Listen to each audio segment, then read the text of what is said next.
Brigada Love Lines. Brigada Love Lines. May mga problema na minsan nahihirapan kang hanapan ng kasagutan.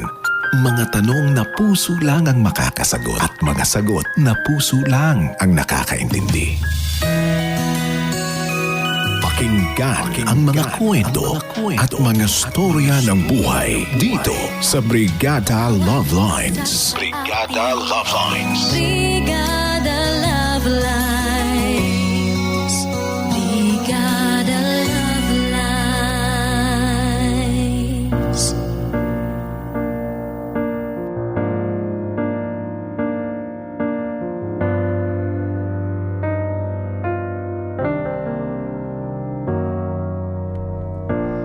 Dear Brigada Love Lines, magandang tanghali po sa inyong tatlo at pati na rin sa lahat ng inyong mga tagapakinig.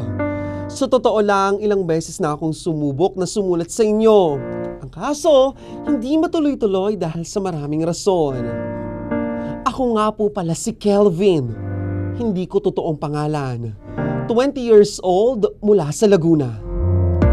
Brigada Love Lines, nangyari ang ikukwento kong ito noong 18 taong gulang pa lamang ako kung saan ako nagsisimulang magbinata. Simula nga po noon ay pilyo na ako. Maaga akong namulat sa mga makabundong bagay. Hindi naman sa pagmamayabang pero sa edad na 17 ay doon ko unang na-experience ang pakikipagtalik. Hindi po kasi ako nahihirapang manligaw noon sa mga babae. Para bang kahit sinong babae ay nakukuha ko. Kalimitan nga, 1 o 2 linggo ng panliligaw ay may girlfriend na ako kaagad. I love girls. Ganun lang po kasimple. Pero Brigada Love Lines, nagiging problemado lang ako kapag masyado nang attach o matikit sa akin yung mga nagiging girlfriend ko. Lalo na nga kapag nagiging maarte na itong mga girlfriend ko.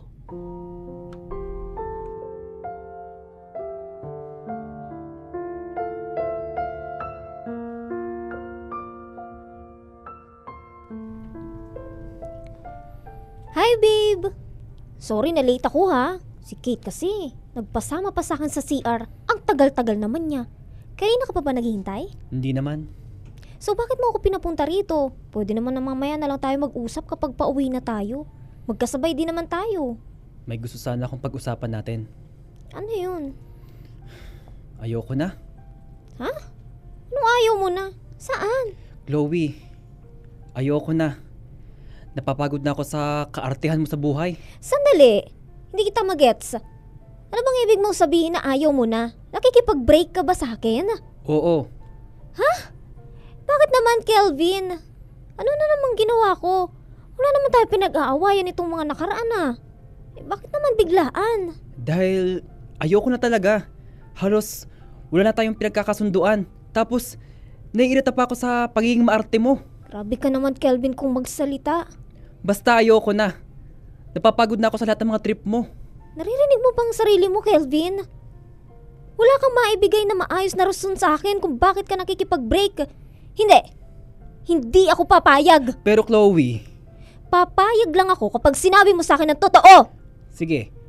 Gusto mo ba talagang malaman ng totoo? Hindi na kita mahal, Chloe. Yun ang totoong dahilan. May iba ka na ba? Wala. Wala akong iba. Sadyang ayoko na lang talaga kasi hindi na kita mahal. Chloe, I'm so sorry. Pero...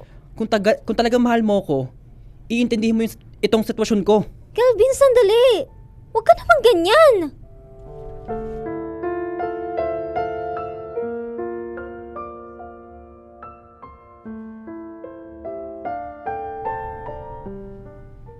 Ano babe, nakipaghiwalay ka na ba kay Chloe?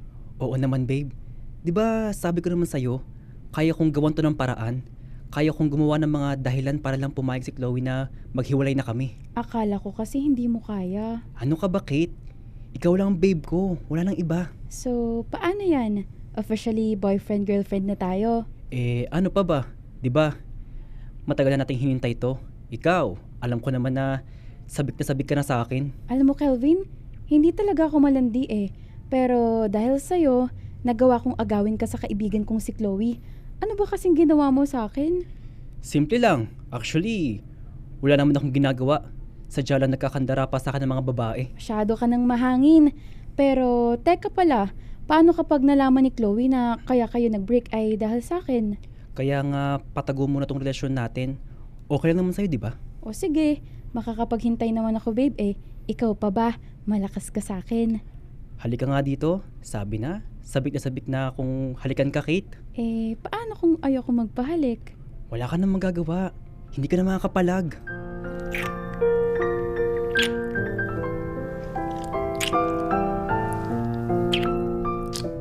Teka, sandali. Calvin, baka may makakita sa atin dito. Siguro, mamaya na lang ituloy ito. Walang tao sa bahay. After school, diretso tayo sa bahay namin. Sigurado ka ba? Oo, maghanda ka ha. Akong bahala sa'yo mamaya. I love you, babe.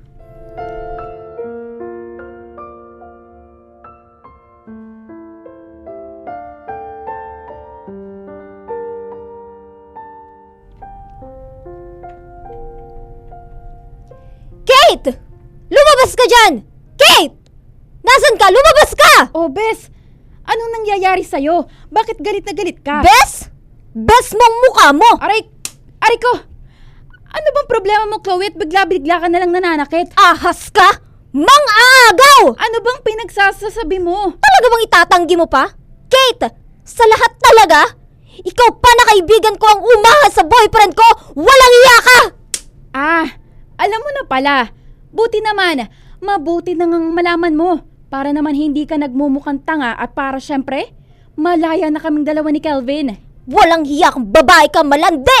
Ahas! Ano bang akala mo? Ikaw talaga ang mahal ni Kelvin? Excuse me, sawa na siya sa'yo at para lang ipaalam ko sa'yo, kaya talaga ako laging sumasama sa mga lakad yun noon ni Kelvin ay para mapalapit sa kanya. Hindi mo ba halata? Sa bagay, medyo tanga ka nga pala. Sumusobra ka na! O bakit? Sasampalin mo ako ulit. Chloe, aba gumising ka na. Kahit pasampalin mo ako ng paulit-ulit, hindi na mawawala ang katotohanan na ako na ang mahal ni Calvin at hindi na ikaw. Kahit pa pagbali-baliktaran natin ang mundo, break na kayo at ako na ang bago ni Calvin. Mahirap bang tanggapin yun?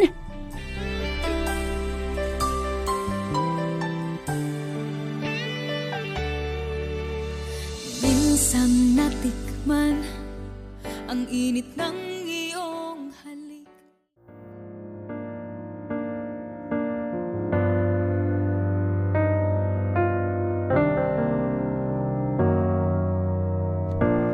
At sa pagpapatuloy, Brigada Love Lines, isang buwan pa lang po noon ang relasyon namin ni Chloe nang mapansin kong may gusto rin sa akin ang kaibigan niyang si Kate at hindi ko na nga po pinalagpas ang pagkakataong iyon.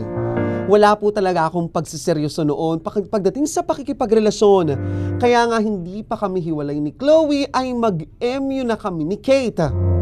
Kung tatanungin niyo po ako kung kanino ba talaga ako masaya sa kanilang dalawa at kung sino ba talaga ang mas mahal ko, siguro po noong mga oras na yun ay masasabi kong si Kate ang nagpapasaya sa akin. Pero Brigada Love Lines, hindi ko rin po alam kung bakit hindi rin nagtagal ang aming relasyon.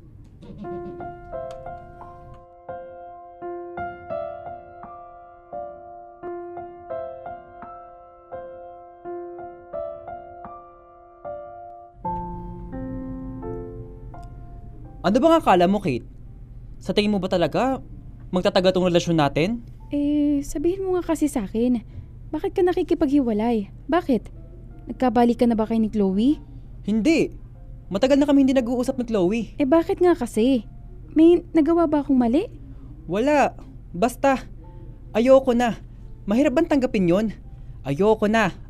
Break na tayo. Kelvin, wag. Hindi ako pumapayag. Kung kinakailangan kong lumuhod, gagawin ko. Huwag mo lang akong iwan. Tama na, Kate. Please. Bakit? Kaya ka ba nakikipaghiwalay kasi nakuha mo na yung gusto mo sa akin? Kagaya sa mga babae mo noong nakaraan na kapag may nangyari na sa inyo, iiwan mo na rin. Ganun ba yon? Bakit, Kelvin? Hindi ka ba nasarapan sa akin? E paano kung sabihin ko ngayon na buntis ako? Buntis? Nahihibang ka na ba, Kate? Oo. Buntis ako, Kelvin. Kaya Kailangan mo akong panagutan. Paano ka naman mabubuntis?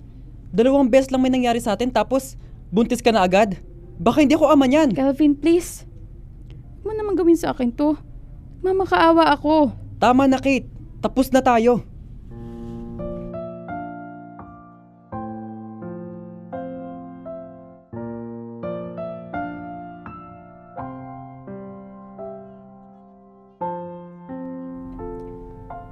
Sigurado ka na ba talaga, Kelvin? 'Di ba? Ikaw naman tong may gusto nito. O ayan, wala na kami ni Kate.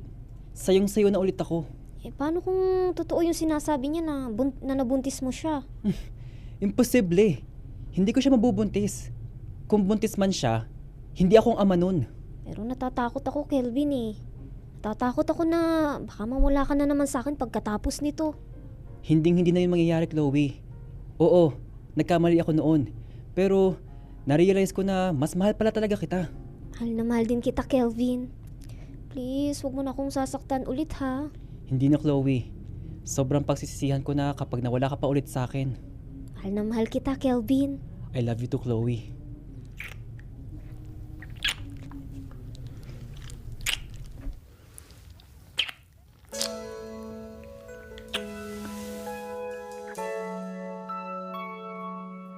My heart is filled with so much love, and I need someone I can call my own.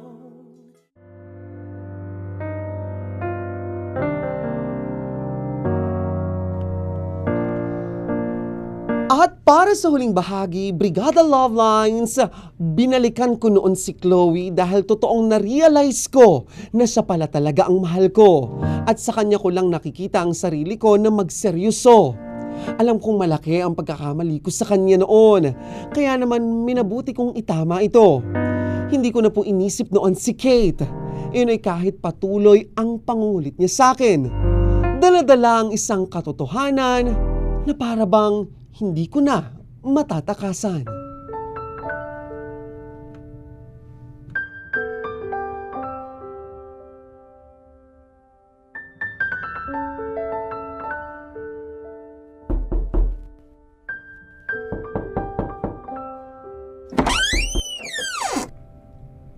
Kate? Kelvin, Anong ginagawa mo rito? hindi mo ba nakikita? Ito na ang patunay na buntis ako. 6 na buwan na itong dinadala ko. Hindi sabi akong ama niyan. Kelvin, naririnig mo ba yung mga sinasabi mo? Sa lahat ng naging boyfriend ko, sa atin ng dalawa may nangyari. Bakit ba ayaw mong tanggapin? Bakit ka nandito? Kelvin, pinalayas ako sa amin. Ang sabi ng mga magulang ko, wag na raw akong babalik kung hindi ko kasama ang ama ng dinadala ko. Kelvin, hindi ko na alam yung gagawin ko. Please, tulungan mo naman ako. Kate, please. Wala akong tulong na may bibigay sa'yo. Pwede bang umalis ka na? Baka maabutan ka pa dito na mama. Mas maigi na nga kung ganun eh. Mas maigi na kung malaman nila yung kalokohan mo. Mas mabuting malaman nila yung anak nila may responsibilidad na. Tumigil ka na. Gusto mo ba kalad ka rin pa kita palabas para lang umalis ka na? Alis! Kelvin, huwag mo naman gawin to sa amin ng mga anak mo. Kate, masaya na ako ngayon. Nagkabalikan na kami ni Chloe. Kaya, huwag mo na kaming guluhin pa. Babe? Babe? Kate? Anong ginagawa mo rito sa bahay ni na Kelvin? So totoo nga pala na nagkabalikan na kayo. Kate, tumigil ka. Hindi! Nandito na rin naman tayong lahat eh. Mas maigi nga na magkaalaman na. Alam mo ba, Chloe, na totoong buntis ako at si Kelvin ang ama? Kate, tama na sabi. Totoo ba yon, Kelvin? Babe, bakit ka naman maniniwala sa babaeng yan? Sagutin mo ang tanong ko, totoo ba yon? Hindi ko alam. Pero sigurado ako hindi ako ang tatay niyan. Hindi. Paanong hindi? Para lang ipaalam ko sa'yo, Chloe, noong time na ipinagpalit ka sa akin ni Kelvin, ilang beses na may nangyari sa amin. Kaya sigurado ako na si Kelvin ang tatay ng anak ko. Kahit kailan talaga manloloko ka, Kelvin! Chloe, maniwala ka sa akin. Hindi ako ang ama ng anak ni Kate. Sino? Sabihin mo sa akin, sino? Hindi ko alam. Hindi mo alam? O ayaw mo lang aminin? Hindi ko talaga alam, Chloe. Kelvin, alam mo ba? Na-excited akong pumunta ngayon dito sa bahay nyo. Kasi may ibabalita sana ako sa'yo. Ano yun? Kelvin, nagpa-check up ako kanina. At kaya pala ilang araw nang hindi maganda ang pakiramdam ko ay dahil buntis ako. Buntis din ako! Aba, biruin mo nga naman. Yan, Chloe. Sigurado ako. Ako ang tatay niyan. Paano si Kate? Sige, Kelvin. Ngayon mamili ka sa amin. Sinong mas pipiliin mo, ako o si Chloe?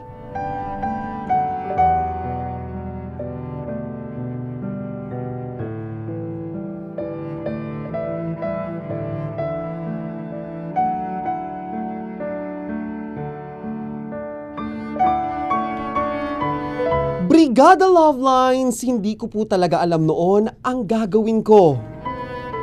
Lalo pa at kahit sinabi sa akin ni Chloe na buntis siya, ay nakipaghiwalay din siya sa akin.